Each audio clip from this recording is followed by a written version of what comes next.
नमस्कार दोस्तों।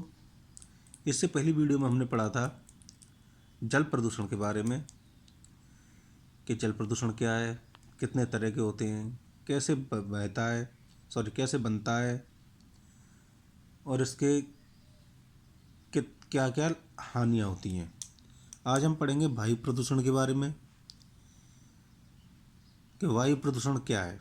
सबसे पहला कुछ टॉपिक जो आता है वो आता है वायु प्रदूषण क्या है, यानी एयर पॉल्यूशन।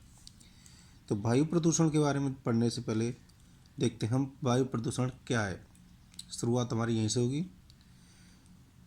वायु में भौतिक, रासायनिक या जैविक गुणों में ऐसा कोई ऋणात्मक परिवर्तन या ह्रास जिसके द्वारा स्वयं मनुष्य एवं अन्य जीव जंतुओं की जीवन परिस्थितियों, औद्योगिक प्रक्रमों तथा सांस्कृतिक संपदा को हानि पहुँचे, वायु प्रदूषण कहलाता है। दूसरे शब्दों में, प्रकृति में वायु के अवयवों की संतुलन अवस्था में कोई भी वांछित परिवर्तन हो जाए जिसके फलस्वरूप जीव जंतुओं, प्रकृति में वायु, जीव जंतुओं, प्राणियों, पेड़ पौधों तथा अन्य वस्तुओं पर हानिकारक प्रभाव पड़े, उसे वायु प्रदूषण कहते हैं। अर्थात प्रकृति में अगर यदि उसके जैविक गुणों में असंतुलन हो जाए तो सबसे पहले हमारे शरीर पर यानी कि मनुष्यों पर प्रभाव डालता है और जीव जंतुओं पर प्रभाव डालता है, जिसमें पेड़ पौधे ही शामिल हैं, सभी सम्मिलित रहते हैं। तो वायु प्रदूषण ये वायु प्रदूषण के कुछ कारण भी होते हैं कि वायु प्रदूषण क्यों होता है। अगला टॉपिक है वायु प्रदूषण के कारण।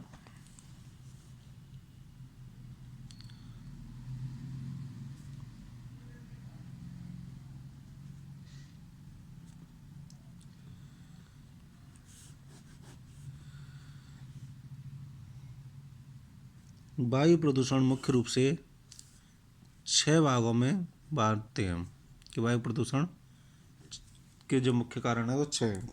सबसे पहला होता है धुआं तथा ग्रिड के कारण। धुआं तथा ग्रिड के कारण।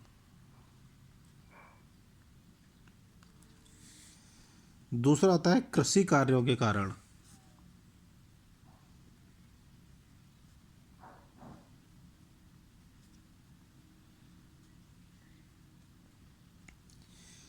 इसके बाद आता है मृत जीव जंतुओं और मलमूत्र के कारण। मृत जीव जंतुओं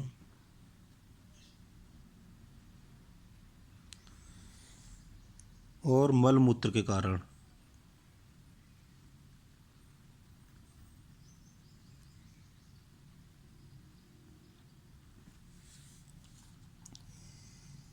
इसके बाद आता है ऑटोमोबाइल और मशीनों के कारण।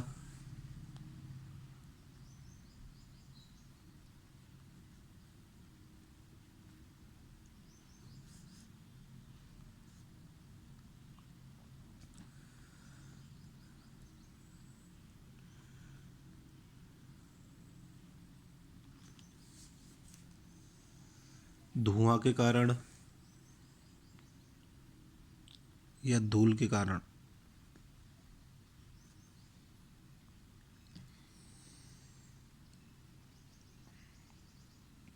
इसके बाद आता है विलायकों के कारण।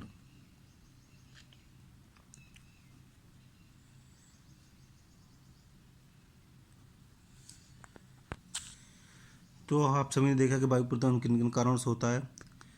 धुआं से होता है, कृषि कार्यों के कारण भी होता है, मृत जीव जंतु जो खुले में फेंक देते हैं उसके कारण भी होता है, ऑटोमोबाइल मशीनों से निकलने वाले धुएं के कारण भी होता है, धूल के कारण और विलायक के कारण।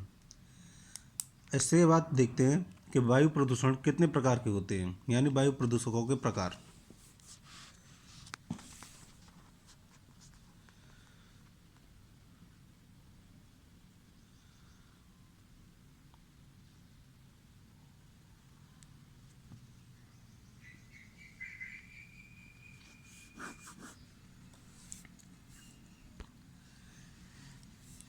वायु प्रदूषकों को दो प्रकार के बांटते हैं। वायु प्रदूषक दो तरह के होते हैं। कौन कौन से? पहला होता है गैसीय प्रदूषक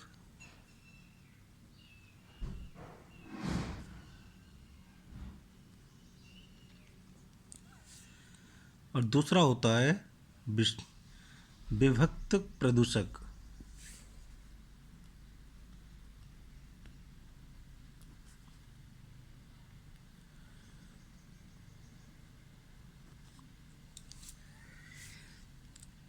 तो अगले हेडिंग डालिए कि गैसीय प्रदूषक क्या होते हैं।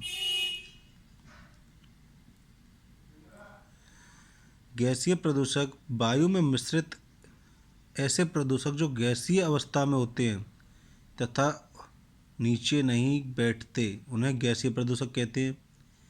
ये प्रदूषक कार्बनिक तथा अकार्बनिक गैसों के रूप में होते हैं, जैसे हाइड्रोकार्बन, कीटोन, एल्डिहाइड, एल्कोहल और भी इसके आगे बहुत से। ठीक है। कार्बनिक गैस है, ये क्या है? कार्बनिक गैसीय प्रदूषक हैं। अकार्बनिक गैसीय प्रदूषकों में कार्बन डाइऑक्साइड है, SO2 है, H2S है, NH2O है, ये हमारे अकार्बनिक हैं। विभक्त प्रदूषक कौन से होते हैं? अगला हेडिंग हमारा विभक्त प्रदूषक, जो इसमें दूसरा टाइप था। वायु में मिश्रित ऐसे प्रदूषक जो कि द्रव अथवा ठोस अवस्था में होते हैं।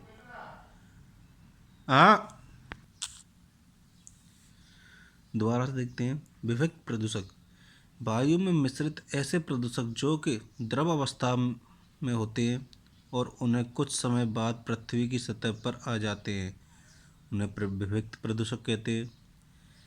कोहरा व छिड़काव वाले प्रदूषक द्रव विभक्त प्रदूषकों के अंतर्गत आते हैं तथा धूल, धुआं, धूप व धुंध इत्यादि ठोस विभक्त प्रदूषक के अंतर्गत आते हैं। अगला इसमें पॉइंट बनता है, या अगला टॉपिक है कि वायु प्रदूषक से जलवायु पर क्या प्रभाव, वायु प्रदूषण का पर्यावरण पर क्या प्रभाव पड़ता है।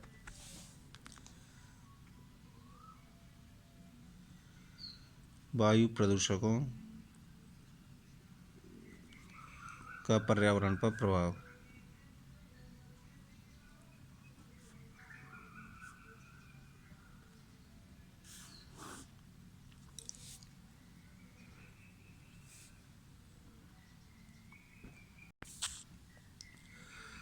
वायु प्रदूषण पर्यावरण में जैविक तथा अजैविक घटकों को प्रभावित करते हैं। इनके प्रतिकूल प्रभावों को निम्नलिखित 3 भागों में बांटा जा सकता है। कौन कौन से 3 भाग हैं? पहला है मौसम तथा जलवायु पर प्रभाव।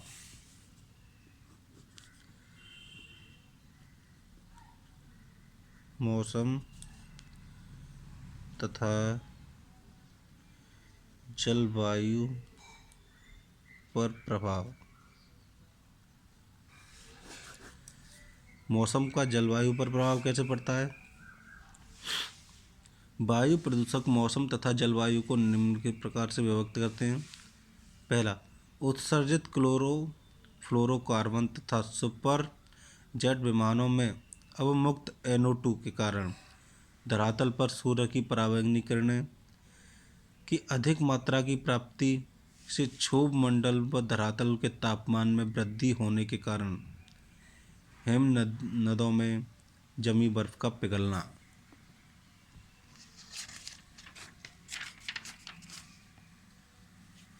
दूसरा है हमारा CO2 के सांद्रण से वायुमंडल में हरित गृह प्रभाव में वृद्धि। औद्योगिक क्षेत्रों के ऊपर धुएं के कोहरे के बादल बनना। खुली कोक भट्टियों, इस्पात मिलों, जिंक व धातु संलग्नकों की भट्टियां तथा सल्फ्यूरिक एसिड के संयंत्रों से निकली SO2 के कोहरे के साथ मिश्रित हो जाने से श्वसन संबंधी बीमारियां उत्पन्न होना। अम्लीय वर्षा के प्रभाव से जल का pH मान घटना तथा मृदा की उत्पादकता में ह्रास होना। मृदा में स्थित खनिज व जीवांश का नष्ट होना तथा भवनों का संरक्षण ग्रस्त होना। इसमें हमारा मौसम में जलवायु का प्रभाव हो गया। दूसरा आता है वनस्पति पर प्रभाव।